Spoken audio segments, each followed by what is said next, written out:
Hello, I want to talk about some surprises that you might see in your dog's behaviour during the settling in phase. Now, if you've just acquired a new dog or you've adopted a new dog, you may see things going well, and then all of a sudden you might see some new things, some new surprises in your dog's behaviour, and it's important that you put that into context for the situation and understand the motivation for your dog performing that behaviour, because it's very important that we promote the behaviours that our dogs need to do as well as the behaviours that they prefer to do on a daily basis. And it just so happens that the surprises that I'm talking about with Morty happen to be dun dun dun digging holes. So cue the dramatic music. So we've got a couple of little holes there. We did have some rain, and so it made the deco granite quite soggy and easy to dig up, if you like.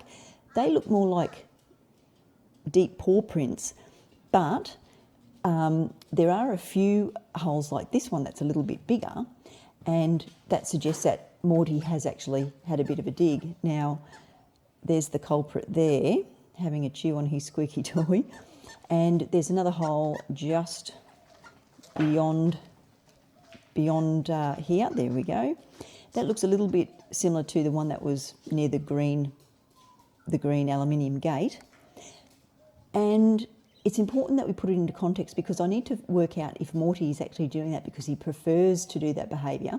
And so if he does, then I should be providing him with a sand pit to make sure that he's able to do that behaviour, because if he enjoys it, then it's something that we need to promote in an approved way, if you like. And here's another hole here that's a little bit bigger, but of course you can see that the earth is damp and it's a lot easier to dig if, that was the objective. Now here, there was a stone that was turned over. So I rolled that back into position, and I'm just looking for Morty now. There's his bottom. And I want to see what he did here, and he pawed at the rock. So that's really interesting. So what he does, he likes to turn rocks over to see what's underneath them, and he likes to chase lizards and skinks and insects. I actually caught him chasing a bee, and we have some wattle trees out the back, so that's something I really don't want him to be exposed to in case he gets stung. Now, just around the side here, we've got some gravel as well, and there were some little scuffle marks as well.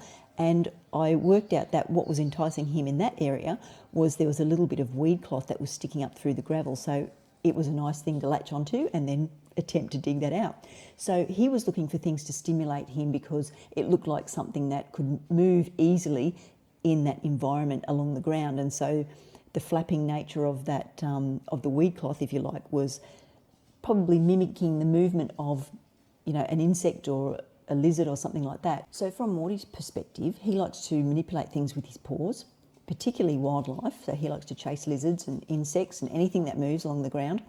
And he's always got his nose in the bushes, as you could see in the video footage. So his primary motivation is not to dig the holes. That's a byproduct of his primary motivation, which is actually, hello sticky beak, which is actually chasing wildlife, and in the process of that he inadvertently digs those little holes. So from my perspective, I would then like to create pleasant associations with those areas where he is, and maybe promote a different behaviour, such as giving him a chew toy. And you did see him with his chew toy around in the gravelled area, and that was a bit of a mini training session where I was asking him to come around the side there with his chew toy in his mouth and create pleasant associations with that environment, but with him doing a different behaviour. Now, the other thing that Morty does like to do is chew, of course. Morty hasn't chewed our shoes. He's actually picked them up and put them on his bed, but he hasn't chewed them.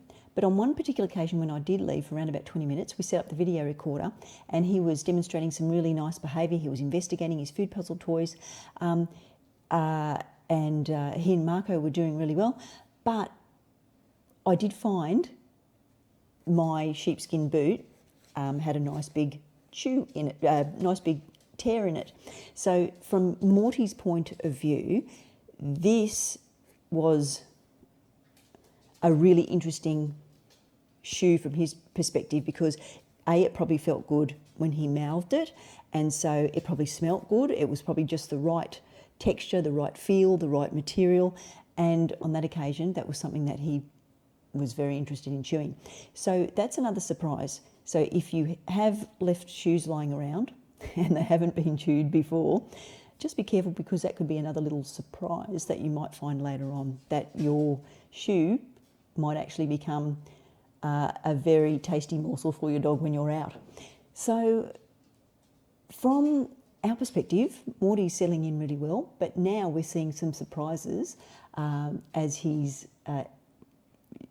going into his settling in phase, because he's getting more confident, he's in more of a routine, and he's more familiar with his environment, and that means he's also more investigative as well. So he's actually sniffing out more nooks and crannies and some more interesting things that he can find in the house, and particularly when we're not home. So we might think that what we're seeing is a surprise with respect to our dog's behaviour, whether that might be digging or chewing.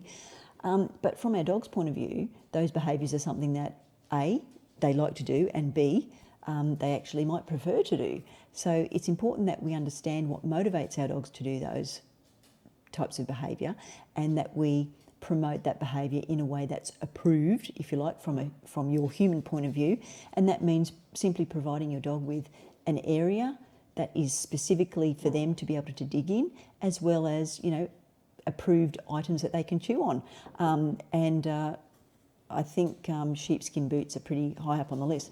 But it's just important that we understand that during the settling in phase, we can see new behaviours that may not have been seen before, and that's simply because our dog's getting used to our environment, getting into a routine and building their confidence. And over time, that might be anywhere from a few weeks to a few months, you still may continue to see some surprise behaviours over that settling in phase. So just stay calm, consistent and proactive, and just make sure that your dog is able to perform those behaviours in the way that they want to do and the way that they prefer to do, and give them the opportunity to do that on a daily basis. And well, it looks like we're all food puzzle toyed out here, so we'll talk again soon.